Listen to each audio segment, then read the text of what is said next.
Hello guys, അപ്പോൾ ഞങ്ങളുടെ second day ഒരു 7 മണിയൊക്കെ ആയപ്പോൾ ഞങ്ങൾക്ക് റൂം കിട്ടി. അത് കഴിഞ്ഞ് ഞങ്ങൾ എല്ലാവരും ഫ്രഷായി.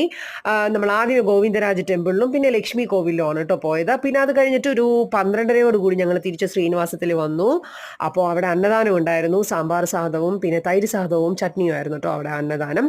അപ്പോൾ അത് ഫ്രഷ് ആയതുകൊണ്ട് ഞങ്ങൾ പുറത്തുനിന്നൊന്നും ഹോട്ടലിൽ നിന്നൊന്നും കഴിച്ചില്ല.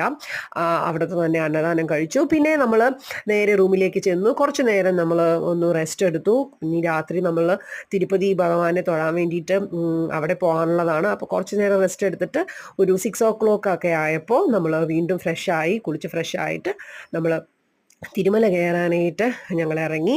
ഒരു 6:30 മണിയൊക്കെ ആയപ്പോഴേക്കും ഒരു ജീപ്പൊക്കെ അറേഞ്ച് ചെയ്തു. അങ്ങനെ ഞങ്ങൾ തിരുമല കയറി.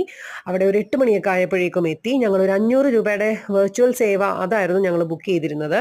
അപ്പോൾ എൻ്റെ മനസ്സിൽ ഞാൻ വിചാരിച്ചിരുന്നത് പെട്ടെന്ന് നമുക്ക് കയറി 500-ൻ്റെ ടിക്കറ്റ് അല്ലേ, അപ്പോൾ പെട്ടെന്ന് കയറി തൊഴാമെന്നൊക്കെയായിരുന്നു. പക്ഷേ വെറുതെയാണ് ഗൈസ്. ജനറൽ ക്യൂ ആയാലും ഈ ക്യൂ ആയാലും നമ്മൾ അതുപോലെ തന്നെ വെയിറ്റ് ചെയ്ത് ക്യൂ നിന്ന് തന്നെ കയറണം. പിന്നെ നമ്മൾ ടിക്കറ്റ് എടുക്കാനുള്ള ക്യൂ നമുക്ക് അവോയ്ഡ് ചെയ്യാം, അത്രേ ഉള്ളൂ. ദർശനത്തിനുള്ള ക്യൂ എന്ന് പറയുന്നത് ജനറൽ ക്യൂ ആയാലും 500-ൻ്റെ ഒക്കെ ടിക്കറ്റ് എടുത്തിട്ടായാലും ഒരുപോലെ തന്നെ നമ്മൾ ക്യൂ നിന്ന് കയറണം. ഒരു 6 മണിക്കൂറോളം ഞങ്ങൾ ക്യൂവിൽ നിന്നിട്ടാണ് ഞങ്ങൾക്ക് ദർശനത്തിന് അകത്തേക്ക് കയറാനായിട്ട് സാധിച്ചത്.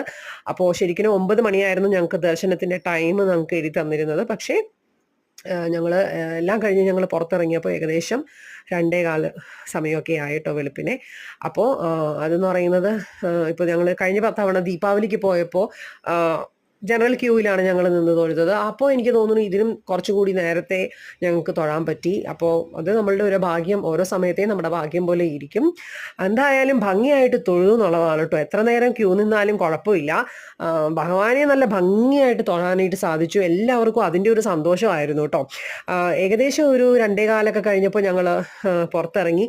പിന്നെ ഫോട്ടോസ് ഞങ്ങൾ ഇങ്ങനെയുള്ള കാര്യത്തിന് പോകുമ്പോൾ ഞാൻ മൊബൈൽ എല്ലാവരും റൂമിൽ വെച്ചിട്ടാട്ടോ പോകുക.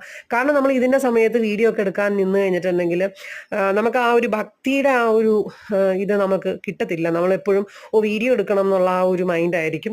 അതുകൊണ്ട് തന്നെ ഞങ്ങൾ ആരും പിന്നെ അതുമാത്രമല്ല നമ്മൾ ഇത് മൊബൈൽ വെക്കാനായിട്ട് വേറൊരു ക്യൂ നിന്ന് നമ്മളത് അത്ര സമയം നമ്മൾ വേറെ പോകും. അപ്പോൾ അതുകൊണ്ട് ഞങ്ങൾ ആരും വീഡിയോസ് ഒന്നും എടുത്തില്ല കേട്ടോ. നേരെ ഞങ്ങൾ ദർശനം കഴിഞ്ഞു, ഭംഗിയായിട്ട് ഭഗവാനെ തൊഴുതു പുറത്തിറങ്ങിയതിന് ശേഷം അവിടെ സൈഡിൽ തന്നെ ഉള്ളൊരു കടയിൽ നിന്ന് ഭക്ഷണം കഴിച്ചു. കാരണം രാത്രി 10:30 വരെ ഉള്ളൂ തിരുപ്പതിയിൽ അന്നദാനം. ഫുഡ് കഴിച്ച് ഞങ്ങൾ തിരിച്ച് ശ്രീനിവാസത്തിലെത്തിയപ്പോഴേക്കും ഏകദേശം വെളുപ്പിനെ 4:30 മണിയായിട്ടോ. അപ്പോൾ ഇതായിരുന്നു സെക്കൻഡ് ഡേ വിശേഷം. അപ്പോൾ താങ്ക് യു.